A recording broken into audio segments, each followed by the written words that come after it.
تو ساری کلیسیا سے، ایلڈر صاحبان سے، ہر ایک شخص سے، اپنی بیٹی بیٹیوں بہنوں بھائیوں سب سے، بزرگوں کا سب کا شکر گزار ہوں ساری محبت کے لیے جو گزشتہ اتوار میں پروگرام آپ لوگوں نے منعقد کیا، اور اس کی وجہ سے میں اور میرا خاندان آپ سب کے شکر گزار ہیں۔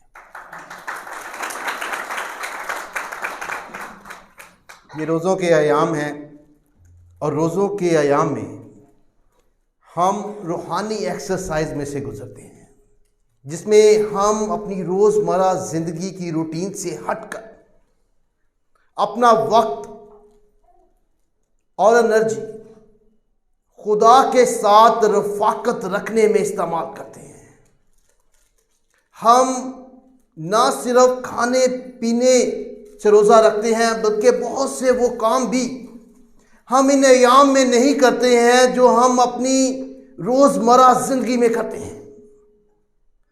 تو آج ان روزوں کے ایام میں خدا کے پاک کلام کے جس حصہ کی آپ کے سامنے تلاوت کی گئی، یہودا کے عام خط، اس کے 20ویں اور 21ویں آیت میں سے، وہ ایمانداروں کے لیے ایک بلاہٹ ہے، جس میں وہ ہم سب سے کہتا ہے کہ اے میرے پیارو، پاک ترین ایمان میں ترقی کر کے اور روح القدس میں دعا کر کے اپنے آپ کو خدا کی محبت میں قائم رکھو، اور ہمیشہ کی زندگی کے لیے ہمارے مسیح یسوع کی رحمت کے منتظر رہو۔ ان دو آیات میں خدا کا پاک کلام ایمانداروں سے دو بنیادی کام کرنے کے لیے کہتا ہے، اور ان دو بنیادی کام جب ہم کرتے ہیں تو اس کے دو نتائج نکلتے ہیں۔ پہلا کام جو ہم سے کرنے کے لیے کہا گیا ہے وہ ہے پاک ترین ایمان میں ترقی کرنا، اور دوسرا روح میں دعا کرنا۔ اور جب یہ دو کام ہماری زندگی میں ہوتے ہیں تو پھر ہم خدا کی محبت میں قائم رہتے ہیں اور مسیح کی رحمتوں کے منتظر رہتے ہیں۔ تو آج ہم خدا کے پاک کلام میں سے اس کے بارے میں سیکھیں گے۔ سب سے پہلی چیز جو ہم سے وہ کرنے کے لیے کہتا ہے آج کے تلاوت کردہ حوالہ میں، اس بلاہٹ میں، وہ کہتا ہے کہ پاک ترین ایمان میں ترقی کر کے۔ پاک ترین ایمان میں ترقی کرنا ہماری روحانی ترقی ہے، لیکن اس سے پہلے ہم کیا کریں؟ اسے وہ یہودا کے خط کے 17ویں آیت سے 19ویں آیت میں بیان کرتا ہے، اور کہتا ہے کہ اے پیارو، ان باتوں کو یاد رکھو، یا ان باتوں کو یاد کرو جو خداوند یسوع مسیح کے رسول کہہ چکے ہیں۔ وہ کہا کرتے تھے کہ اخیر زمانہ میں ایسے لوگ آئیں گے جن میں گھمنڈ ہوگا، جو اپنی خواہشات کے موافق چلیں گے، اور یہ وہ آدمی ہیں جو تفرقہ ڈالنے والے ہیں، نفسانی ہیں اور روح سے بے برا ہیں۔ ایمان میں ترقی کرنے کے لیے ایک ایماندار کے لیے ضروری بات یہ ہے کہ وہ ایسے لوگوں کی جو ہے وہ آئیڈینٹیفیکیشن کرے، پھر آئیڈینٹیفیکیشن کے بعد ان سے علیحدگی کرے، تاکہ اپنے آپ کو ایمان میں مضبوط کر سکے، اپنے آپ کو محفوظ کر سکے۔ اور ایک ایماندار اپنے آپ کو کیسے محفوظ رکھ سکتا ہے؟ ایمان میں مضبوط ہو کر۔ اور یہاں بلاہٹ دی گئی ہے سچائی کی۔ پاک ترین سے مراد کسی شخص کا نظریہ نہیں ہے، کسی شخص کا عقیدہ نہیں ہے، یہ سچائی کا عقیدہ ہے، اور سچائی کا عقیدہ وہ ہوتا ہے جو خدا کی طرف سے آتا ہے، اور خدا کا عقیدہ خدا کے کلام میں بیان کیا گیا ہے۔ خدا کے کلام کو پڑھنے سے، سننے سے اور اس پر عمل کرنے سے ہم پاک ترین ایمان میں ترقی کرتے ہیں۔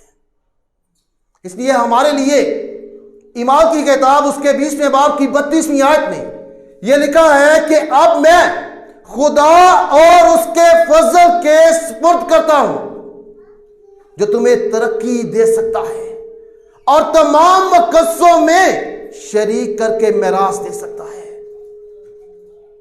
خدا کا پاک کلام ہمیں خدا اور فضل کے کلام کے سپرد کرتا ہے جو ہمیں ترقی دے سکتا ہے، جو ہماری روحانی ترقی کا باعث ہے۔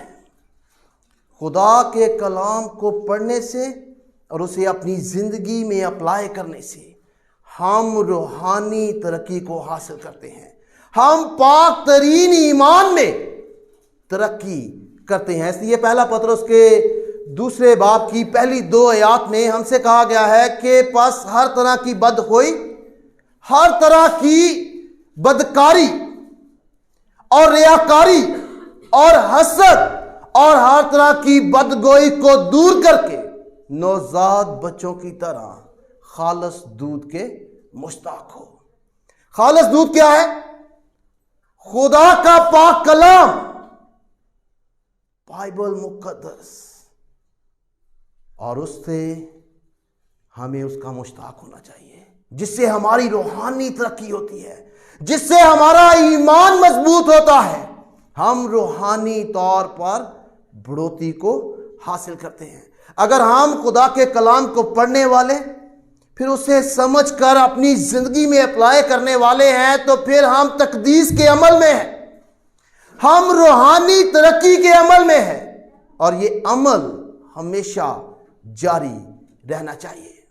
یہ کلسیوں کے خط اس کا 2 باب اس کی 6ویں آیت میں لکھا ہے، جس طرح تم نے مسیح یسوع خداوند کو قبول کیا اسی طرح اس میں چلتے رہو اور اس میں جڑ پکڑتے جاؤ اور تعمیر ہوتے جاؤ، اور جس طرح تم نے تعلیم پائی اسی طرح ایمان میں مضبوط ہوتے جاؤ۔ ہمیں ایمان کی مضبوطی کے لیے خدا کے کلام جو خالصتاً خدا کا کلام ہو اس کو سننا، پڑھنا اور اس پر عمل کرنے کی ضرورت ہے۔ پھر دوسری چیز جو وہ ایمانداروں سے کرنے کے لیے کہتا ہے، وہ کہتا ہے کہ روح القدس میں دعا کرنا، روح میں دعا کرنا۔ روح میں ایک انسان، ایک ایماندار کیسے دعا کر سکتا ہے، جبکہ خدا کے پاک کلام میں یہ واضح طور پر بیان ہے کہ خدا نے ہمیں مددگار بھیجا ہے، جو خدا کا روح ہے، وہ ہماری مدد کرتا ہے۔ اور میں اور آپ ایماندار ہوتے ہوئے کس طرح روح میں دعا کر سکتے ہیں، اس سے واضح طور پر رومیوں کے خط اس کے 8ویں باب کی 26ویں آیت میں لکھا ہے۔ وہاں لکھا ہے کہ روح ہماری کمزوریوں میں مدد کرتا ہے، کیونکہ جس طور سے ہمیں دعا کرنی چاہیے ہم نہیں جانتے، مگر روح آہیں بھر بھر کر ہماری شفاعت کرتا ہے جن کا بیان نہیں ہو سکتا ہے۔ ہم ایماندار ہوتے ہوئے بہت دفعہ ایسے حالات میں سے گزرتے ہیں، ایسی پوچیدگی میں سے گزرتے ہیں، ایسی چیزیں جب ان کا ہمیں سامنا ہوتا ہے تو ہمیں بطور انسان اس بات کا پتہ نہیں چلتا کہ ہم کس طرح سے اور کب اور کن چیزوں کے لیے خدا کے سامنے دعا کریں۔ تب خدا کا روح ہماری مدد کرتا ہے۔ ہم میں سے ہر ایک کمزور ہے اور ہماری کمزوریوں سے خدا واقف ہے، اور خدا نے ہماری کمزوریوں میں مدد کرنے کے لیے ہمیں اپنا روح بخشا ہے۔ جو روح ہے خدا کے پاک کلام میں لکھا ہے ہمارے لیے آہیں بھر بھر کر شفاعت کرتا ہے۔ بہت دفعہ لوگ یہ کہتے ہیں کہ روح کا آہیں بھر بھر کر دعا کرنا ہمارے لیے یہ غیر زبان کی بات ہے، لیکن ایسا نہیں ہے، کیونکہ یہ وہ آنکھیں ہیں جن کی آواز نہیں آتی، کیونکہ رومیو کے خط اس کے 8ویں باب کی 26 آیت کے آخر میں لکھا ہے جن کا بیان نہیں ہو سکتا ہے۔ پھر میں اور آپ کیسے روح میں دعا کر سکتے ہیں؟ رومیو 8ویں باب کی 27 آیت میں لکھا ہے دلوں کو پرکھنے والا جانتا ہے کہ روح کی کیا نیت ہے، کیونکہ وہ خدا کی مرضی کے موافق مقدسوں کی شفاعت کرتا ہے۔ روح میں دعا کرنے سے مراد ہے روح کے دماغ اور خدا کی مرضی کے مطابق دعا کرنا۔ خدا ہمارے دلوں کو جانتا ہے، خدا روح ہمیں جانتا ہے اور خدا کی مرضی کو جانتا ہے۔ جب ہم روح میں دعا کرتے ہیں تو ہم خدا کے روح اور خدا کے کلام کے کامل ملاپ سے دعا کرتے ہیں، کیونکہ خدا کی مرضی کو خدا کے پاک کلام میں درج کر دیا گیا ہے، اور پاک روح جو ہے وہ ہمارے لیے دعا کرتا ہے۔ ہم خدا کے پاک کلام میں سے ساری چیزیں نہیں، لیکن چند چیزیں جانتے ہیں جو ہمارے لیے خدا کی مرضی ہے۔ ہم زیادہ تر جب دعا کرتے ہیں تو ہماری زیادہ تر دعا میں درخواستیں ہوتی ہیں دنیوی چیزوں کے لیے ہوتی ہیں، جس میں کوئی برائی نہیں۔ ہم سب سے کہا گیا ہے کہ جس چیز کی ہم کمی اپنی زندگی میں محسوس کرتے ہیں اس کے لیے خدا کے سامنے جھکیں، لیکن صرف انہی چیزوں کے لیے دعا نہیں کرتے رہنا چاہیے، بلکہ جو خدا کی مرضی ہے اس کے لیے بھی ہمیں دعا کرنے کی ضرورت ہے۔ ہم جانتے ہیں کہ خدا چاہتا ہے کہ ہم پاک بنیں، تو ہمیں اپنی پاکیزگی کے لیے دعا کرنی چاہیے۔ خدا چاہتا ہے کہ ہم ایمان میں مضبوط بنیں، تو ایمان کی پختگی کے لیے ہمیں خدا سے دعا کرنی چاہیے۔ ہمیں خدا کے ساتھ محبت میں اور گہرا جانے کے لیے خدا سے دعا کرنی چاہیے۔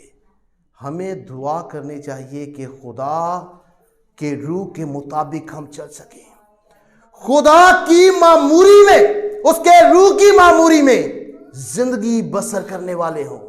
ہمیں دعا کرنی چاہیے کہ خدا ہماری زندگی سے روح کے پھل کو پیدا کرے، نیکی، خوشی، اطمینان، امن، نرمی، خودی پر قابو پانا، ان ساری چیزوں کے لیے بھی ہمیں دعا کرنی چاہیے۔ یہ خدا کی مرضی ہے، اور خدا کا روح ہمارے لیے ان ساری چیزوں کے لیے دعا کرتا ہے تاکہ ہم روحانی طور پر ترقی پائیں۔ جب ہم خدا کے کلام کو پڑھنے والے، سننے والے اور اس پر عمل کرنے والے ہوں گے، اور خدا کی مرضی کے مطابق ہم دعا کرنے والے ہوں گے، ہماری دعائیں خدا کی مرضی سے مطابقت رکھتی ہوں گی، تو پھر ہم اس چیز کا عملی طور پر ظاہر کرتے ہیں کہ ہم خداوند یسوع مسیح کے شاگرد ہیں اور اس سے محبت رکھتے ہیں۔ خداوند یسوع مسیح نے یوحنا کی انجیل اس کے 14ویں باب کی 15ویں آیت میں کہا کہ اگر تم مجھ سے محبت رکھو گے تو میرے حکموں پر عمل کرو گے، اور پہلا یوحنا اس کے 4 باب کی 16ویں آیت میں لکھا ہے خدا محبت ہے، اور جو محبت میں قائم رہتا ہے وہ خدا میں قائم رہتا ہے اور خدا اس میں قائم رہتا ہے۔ اگر ہم ان چیزوں کو اپنی زندگی میں عملی طور پر لے کر آتے ہیں تو پھر جو دنیوی چیزیں جن کی ہمیں اس دنیا میں رہتے ہوئے ضرورت ہوتی ہے خدا وہ بھی فراہم کرتا ہے۔ رومیو کے خط اس کے 8ویں باب کی 28ویں آیت میں یہ لکھا ہے کہ سب چیزیں مل کر خدا سے محبت رکھنے والوں کے لیے بھلائی پیدا کرتی ہیں۔ اگر آپ چاہتے ہیں کہ خدا آپ کی زندگی میں ہر چیز کو بھلائی کے لیے پیدا کرے یا آپ کی زندگی میں لائے، تو ہمیں خدا کی مرضی کے مطابق زندگی بسر کرنی چاہیے۔ ہمیں روح میں ہو کر دعا کرنی چاہیے، ہماری دعائیں خدا کی مرضی سے مطابقت رکھنی چاہیے، اور ہم خداوند کی محبت میں قائم رہیں۔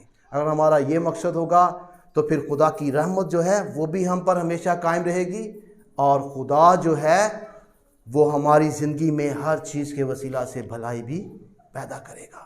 تو خداوند مجھے اور آپ کو ان روزوں کے ایام میں اس روحانی ایکسرسائز کو کرنے کی توفیق اور طاقت بخشے، اور اس پاک کلام کے وسیلہ سے بڑی برکت دے۔ شکریہ۔